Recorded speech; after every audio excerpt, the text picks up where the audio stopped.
Boa noite, a paz do Senhor, Deus te abençoe. Nesta hora estou passando aqui para deixar mais uma palavra para o teu coração, uma palavra que Deus me fez recordá-la. É uma palavra muito conhecida, mas traz muitas pérolas nela e a gente sabe que a Bíblia ela é um tesouro sem fim. Nós podemos ouvir a mesma palavra dias diferentes, por pessoas diferentes, mas ainda que seja a mesma, ela sempre vem com uma palavra diferente, um sentido diferente, né? Ela vem com refrigério novo e quero compartilhar com você. Ezequiel, capítulo de número 37. Diz a palavra do Senhor Jesus: E profetizei, como ele me deu ordem. Então o Espírito entrou neles e viveram e se puseram em pé. Um exército grande em extremo. Quem nunca ouviu falar sobre o livro, ou especificamente o capítulo 37 do livro de Ezequiel? Fale de ossos secos. Um homem que é levado em espírito para vivenciar, quem sabe, a maior experiência da vida dele. Ezequiel, ele vai viver com Deus através do Espírito, esse momento que eu acredito que foi tão marcante que se fez questão de colocar na Bíblia Sagrada para que fosse conhecida por todos nós. E a primeira coisa que eu chamo a tua atenção é que nesse verso 10 que nós acabamos de ler, vai dizer que Ezequiel declara que ele profetizou como o Senhor havia dado ordem a ele. E eu quero te dizer uma coisa: é tempo de você começar a profetizar mudança, profetizar renovo, profetizar história nova, profetizar recomeço. Comece a abrir a sua boca e parar de se preocupar com o vale, parar de se preocupar com o momento, porque Deus está no controle de todas as coisas e nada vai fugir do controle de Deus. Foge do meu, foge do seu, mas do de Deus não foge. Então a primeira coisa que eu quero fazer você entender nessa noite é que quando você tirar o medo, tirar a angústia, tirar a ansiedade, tirar a decepção, tirar a preocupação e começar a profetizar, as coisas vão mudar. Deus vai começar a te mostrar o sentido de tudo isso que você está vivenciando na sua vida.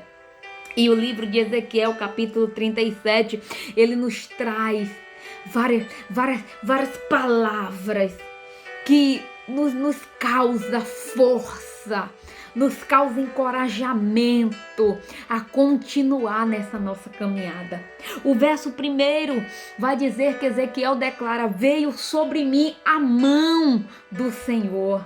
Entenda uma coisa: o que está estendido sobre a tua vida não é só essa luta, não é só essa prova. Tire isso da sua cabeça. O que está estendido sobre a tua vida é a mão do Senhor.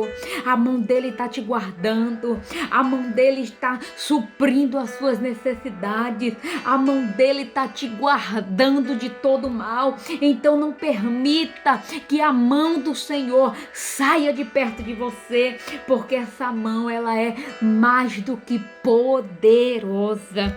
Ele vai dizer: e o Senhor, ele me levou. Irmãos, nós temos muito aquela mania de dizer, né? O diabo me levou para essa luta. Tô no vale porque foi Satanás. Mas você se lembra que quando o inimigo foi tocar na vida de Jó, Primeiro ele pediu a Deus permissão para fazer tal coisa. Entenda uma coisa, nem tudo é o diabo. Nem tudo é Satanás. A Bíblia vai dizer do que se queixa o homem, senão dos seus próprios pecados. Ei, faça uma recordação. Quantas vezes nós dizemos não para Deus? Quantas vezes nós não buscamos como deveria? Não estamos no centro da vontade dele, fazendo o que ele nos chamou para fazer. Buscando como deveríamos, orando como deveríamos, jejuando como deveríamos. E aí, quando o tempo mal chega, a gente vai colocar culpa no diabo.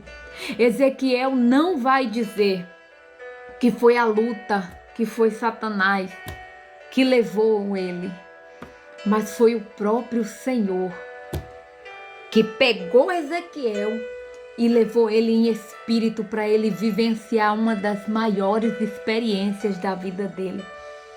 Deixe que Deus te leve, ainda que seja para vivenciar algo que você não quer, não espera, mas se é Deus que está te levando, Ele vai estar contigo até o fim dessa caminhada. Ele vai dizer: e me pôs no meio de um vale. Irmãos, viver no vale, só quem sabe é quem está passando e sabe o quanto dói. No vale a gente procura amigos, não tem, familiares, não tem, refrigério, não tem, procura água para beber, não tem. No meio do vale só tem deserto, só tem areia. No meio do vale não tem cadeira, não tem mesa, não tem candeeiro. No meio do vale a gente se vê sem sentido. No vale a gente acha que não vai aguentar, que não vai suportar, que tá sem força. Mas Ezequiel vai dizer: ele me levou, mas ele me colocou no meio. E aí, quando eu falo sobre isso, eu me lembro quando 4 homens vai pegar aquele paralítico e vai tentar entrar com ele dentro daquela casa onde Jesus estava pregando. E vendo que não havia possibilidade alguma de entrar, eles sobem para o telhado, destelham e descem aquele homem no meio da casa. E no meio o milagre acontece. Ei, no meio você tem a visão geral. É só você se virar. No meio, quem está ao redor consegue te ver de todos os ângulos. O que eu quero te dizer com isso? Às vezes essa situação vai te colocar no meio, porque quem te viu no meio chorando, quando você começar a rir, vão começar a ver rapidamente também. No meio, quando alguém acha que ali acabou, é no meio que Deus te dá força para você continuar. Eu não sei em que situação ou qual a localidade você se encontra diante dessa circunstância. Talvez você está num local de humilhação, de decepção, de perca, de angústia. Mas se Deus te colocou, como Ele colocou Ezequiel, é porque Ele tem um propósito sobre a tua vida. Ele tinha na vida de Ezequiel e cumpriu, e Ele tem também na sua vida. Depois disso Ele vai dizer: no meio de um vale que estava cheio de ossos, e Ele me fez andar. O que é que isso está nos ensinando nesta hora? É na hora do vale que a gente diz: agora eu estaciono. Não oro, não jejuo, não busco, não tenho força, vou para minha cama, vou chorar, vou desistir, vou parar, porque é o momento de eu estagnar. O vale veio para me paralisar e acabou. Não. Deus levou Ezequiel para o vale e disse para ele: começa a andar no meio desse vale. Ei, você só vai conseguir enxergar o impossível quando você tomar uma atitude. A mulher do fluxo de sangue, 12 anos perdendo sangue, talvez ela não tinha mais força, a pele dela talvez era tão pálida que não existia uma cor que tinha saúde. Talvez aquela mulher, ela tinha tudo para dizer, eu nasci para viver isso e vou me conformar com a situação, mas quando ela ouve falar que Jesus está passando, ela diz, ficar aqui? Não. Morrer desse jeito? Não. Eu vou me levantar e vou ao encontro do Nazareno. Ei, Deus está dizendo para você, se levante, se levante, se levante, se levante, se levante. Você que não estava tendo força para orar, receba força. Você que não conseguia jejuar, não sabe nem quando foi a última vez que jejuou, receba força. Se levante. Você que estava desencorajado, dizendo, eu acho que o fim do ano já acabou, eu acho que o ano para mim não tem mais perspectiva nenhuma. Deus está dizendo, se levante. Eu tô sem emprego, se levante. Comece a pedir a Deus estratégia para trabalhar com outras coisas. A minha família está querendo se destruir. Se levante, veja onde está o erro e comece a mudar as coisas. O meu ministério está parado por causa da pandemia. Ei, se levante. Se você não pode ir até a igreja, faça diferente. Tome outras atitudes. Use as ferramentas que você tem na sua mão. Mas o importante é que você se levante. E eu quero profetizar no nome do Senhor Jesus que Deus te dará força. Ele vai te dar força, sabe por quê? Porque tem coisas que você ainda não experimentou e não vivenciou com Ele. E já estava marcado em Deus você vivenciar tal coisas e você vai vivenciar. É por isso que você vai se levantar. Você vai se levantar porque a promessa que Deus te fez está de pé. O homem mente, falha, promete e não cumpre, mas Deus é fiel para cumprir a promessa. É por isso que você vai se levantar. É por isso que você vai andar. Mude seus conceitos. Não se conforme em ser um paralítico espiritual. Quando Ezequiel declara que ele fez andar, ele vai dizer que ele anda e ao redor dele havia muitos ossos e os ossos não estavam só secos, os ossos estavam sequíssimos. E nós entendemos com isso é que talvez quando Ezequiel vai dizer que os ossos estavam sequíssimos, Ezequiel está dizendo era uma coisa que não existia mais probabilidade, nem possibilidade nenhuma de restauração de vida. Mas, realmente, se nós olharmos para os nossos recursos humanos, são tantas coisas que a gente sabe que por nós mesmos não teria jeito. Mas tem coisas que só Jesus faz. E aí o texto, verso 3, vai dizer, e me disse, filho do homem, poderão reviver esses ossos? Ezequiel recebe de Deus agora uma pergunta. Filho do homem. Ei, você não é um desabrigado sem pai, sem mãe. E ainda que isso seja no âmbito físico, talvez você já perdeu seu pai, sua mãe, mas Deus vai dizer para Ezequiel, filho do homem, poderão reviver esses ossos? Talvez Deus estava dizendo para Ezequiel, você foi gerado porque houve um relacionamento entre seus pais e você agora não é bastardo, você é filho de um homem.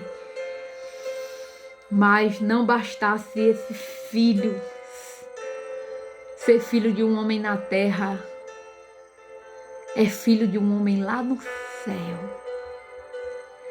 de um Pai que não nos abandona em momento nenhum da nossa vida. Quando Deus pergunta para Ezequiel, poderão viver esses ossos? Eu acredito que é Deus querendo perguntar a Ezequiel, na sua ótica humana, o que você acha que tem jeito para esses ossos? Deus está perguntando para você nesta hora. Ei, filha, o que é essa situação diante do meu poder? Ei, filho, o que é esse tempo mau diante do meu poder sobre a face da terra? Ezequiel, ele é sincero. E ele vai dizer, Senhor Jeová, tu sabes. E eu acredito que quando ele diz isso, ele vai dizer, Senhor, eu sei o poder que o Senhor tem, mas se eu for olhar para mim, eu não posso fazer nada. Então quem sabe é o Senhor. E isso é a maior verdade que existe. Quem sabe é Ele.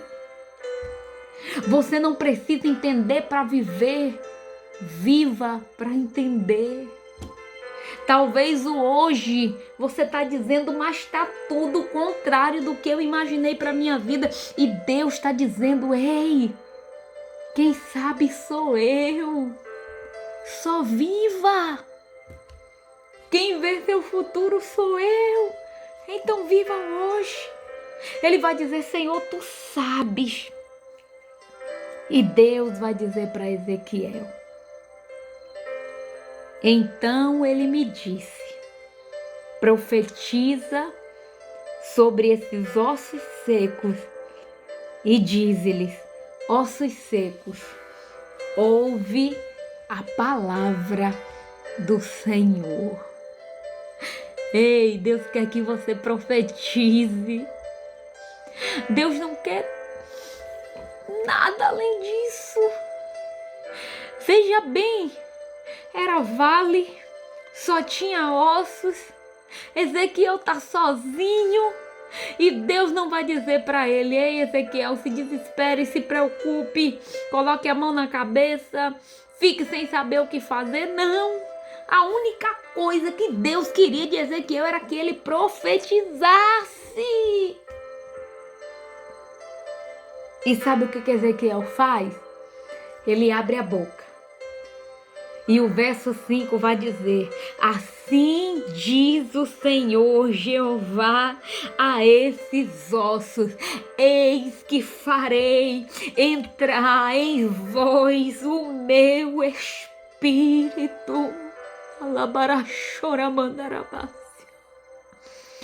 Quando você começar a profetizar, Deus vai trazer à existência o que não existe.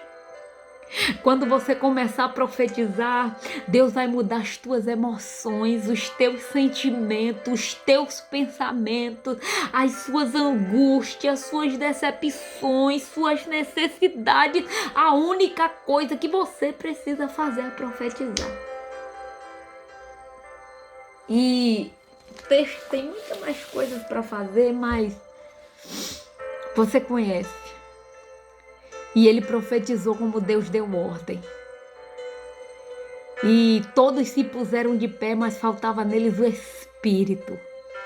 E o Senhor disse, Ezequiel, profetiza. Profetiza sobre esses ossos, o Espírito do Senhor. E em ocasiões o texto vai dizer que cada osso, ele ia se juntando ao seu osso. Ei, Deus não faz nada imperfeito. A Bíblia não vai dizer que onde era ombro estava a perna, onde era pé estava a mão, onde era cabeça estava a barriga. Não. O texto faz questão de dizer que cada osso se juntava ao seu osso. As coisas vão se encaixar. As coisas vão se normalizar. As coisas vão voltar ao seu devido lugar e o nome do Senhor será glorificado na tua vida. Então, em vez de questionar, profetiza. Em vez de murmurar, profetiza. E você vai vivenciar o sobrenatural de Deus na tua vida. Receba essa palavra em nome de Jesus.